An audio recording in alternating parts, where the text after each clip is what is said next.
Hello everyone. Today we have a Parsha Beshalach, which is also a wonderful Parsha. I will look to my notes in the iPad, so sometimes I will look down. Don't worry about it. Okay, Parsha Beshalach. What happened? So we left Egypt. After 10 strikes, 10 plagues, we left Egypt. And now we have a few questions in this Parsha. Question number 1.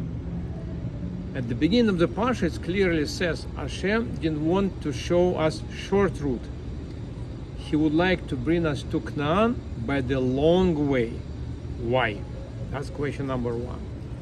Question number 2, why our sages say by the sea we saw 5 times more miracles and wonders than we saw in Egypt?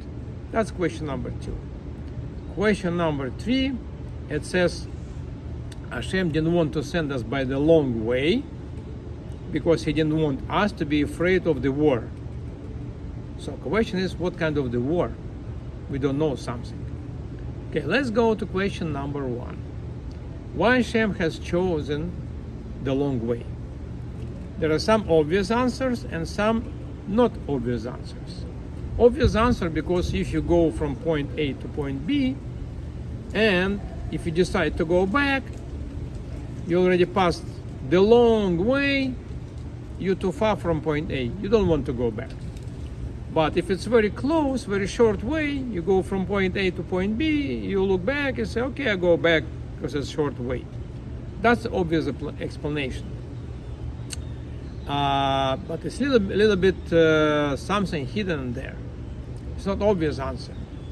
So Hashem, we have to see that he was a beautiful military strategic commander.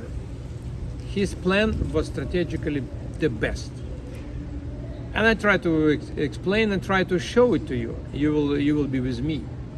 So by sending us by a long way, and it was like a loop, like seems like we're going back to Egypt. So he confused, by doing this, he confused Egyptian spies who also left Egypt, who were among our crowd, that sent text messages to Paro. Hey Paro, Jews get lost in the desert, they going back. So, why? That was a plan of Hashem. The spies reported to commander, you're going back, and it triggers Paro again to enforce his army and fight again against us. So to feel frustration, imagine, he felt frustration. He just, a few days ago, he called back Moshe Aaron and told him, guys, I let you go, just get out. Take whatever you want and leave Egypt. But please leave. So, all of a sudden, his anger came back. His frustration came back. And he was ready to fight again. Why? Because his ego. And he forgot the civil war in Egypt. He forgot 10 plagues, 10 strikes. He forgot everything. His ego was up again. Remember, it was a civil war between people who wanted us to leave and people who didn't want us to leave. So this civil war was severe. Many people died. So Paro forgot about it. So that was the plan of Hashem. That's why he hardened his heart again, to demonstrate to the whole world, and especially to us, to Jews, that nobody can fight against God and that God can do whatever he wants. Nobody can distract his plan, change his plan, interfere his plan, etc. So the plan was the Paro will gather his military commanders, he will gather his soldiers. That's happened. And even Paro, he saddled himself his own horse, which never happened before. That was his degree of anger. So Paro gathered 600 special military metal chariots. It was like tanks at that time. Imagine the chariot completely covered by metal, and it equipped with special instruments by side. These special sharp instruments were able to kill infantry, soldiers who will come close, even horses who come close, they can wooden them, kill them. So it was like a know-how. And no one country had horses like Egypt does. So Egypt had no how at that time, and no one country had horses. So these horses and chariots, they will completely equipped this army. That's why this army was the most powerful army in the world. The world was that place. So, and then, because of this most powerful army, nobody could beat them at that time. But now they're fighting with Hashem, against Hashem. And it's not, they didn't fight with us, not against us, but they were fighting against Hashem. So his plan came into the reality. Pharaoh prepared his army, and they started to chase Jewish people. So that's question number one was answered. Why it was not short way, by a long way and short way. That was a part of the military plan. So what is the lesson for us today? Lesson is simple. If Hashem planned something for so many Jews, for the whole nation, planned that time, and this plan was perfect, why don't we believe that Hashem has planned for us today too? For the whole Israel, for the whole nation of Israel, He has planned again. And why we are doubted that this plan is the best for us, for everyone and for us, and for the whole Jewish nation. So if that plan worked that time, why this plan cannot work now? That's our lesson. Powerful lesson. Just trust Hashem. It's not easy. Nobody told it's easy to trust Hashem. But it's only one way. I encourage everybody to trust Hashem and believe that Hashem will have the best plan for us no matter what. Okay, that's question number 2. Why our sages say that magics by the Red Sea was 5 times stronger, better, bigger than magics in Egypt? Why is that? Okay, answer is like that. When the army of Pharaoh was chasing Jews, so we get to the bank of the Red Sea, and we didn't know what to do, where to go, because from one side army of Pharaoh, from another side the sea, where to go, to fly over the sea, to drop into the sea, what to do. So people didn't know, and the picture itself, the army of Pharaoh coming from the hill down to the sea, down to the bank of the sea. They're coming slow, they're coming with music, with drums. It's like psychological attack, not just military attack. It was psychological pressure, psychological attack. Picture yourself, you're staying by the bank of the sea. You look, so bank of the sea, like behind you. You look up the hill and you see how very powerful, the most powerful of the world, coming down very slow. So horses are making sound, infantry making sound, beating the metal parts of their shields. They're banging, the drums are working, music on the defense shields. So the banging and drums and like huge music and huge loudspeakers are working very well, sending music down. And they're coming very slow through the dust, through the noise. And how can you feel that time? You feel like real danger is coming and no way to go, no way to escape. You have your wife, you have your children. What to do? Imagine, like, it's a big impact on the man. So, and then what happened was, when they were coming, the sun was going down. It was time of the sunset. And that's why it said that cloud, angel who represents the cloud, he turned into the cloud. So he moved in front of the Jewish nation. And at that time, Hashem made the split of the sea. And the Egyptians, it was already late, sun already set. It was after sunset, so Egyptians didn't notice that the Red Sea was split and the water was standing like a wall, and Jews started to march through the sea. They went to the bottom of the sea. So Egyptians were so impressed by chasing, they were so busy with that, they didn't notice that at some point they went to the bottom of the sea. It was no land. So they just didn't notice that. They thought, okay, it's a land, and we continue to chase. But it was bottom of the sea. So Jews were led by the pillar of the fire. So we saw the way. It was like GPS at that time. But Egyptians didn't see anything. It was complete darkness for them. They had no light, no fire. They had nothing. So, and the whole army went into the bottom of the Red Sea. So Hashem turned on this cloud of the fire and gave command. Which command? So the cloud of the fire made interesting trick. He turned the clay bottom of the sea into ceramic tile.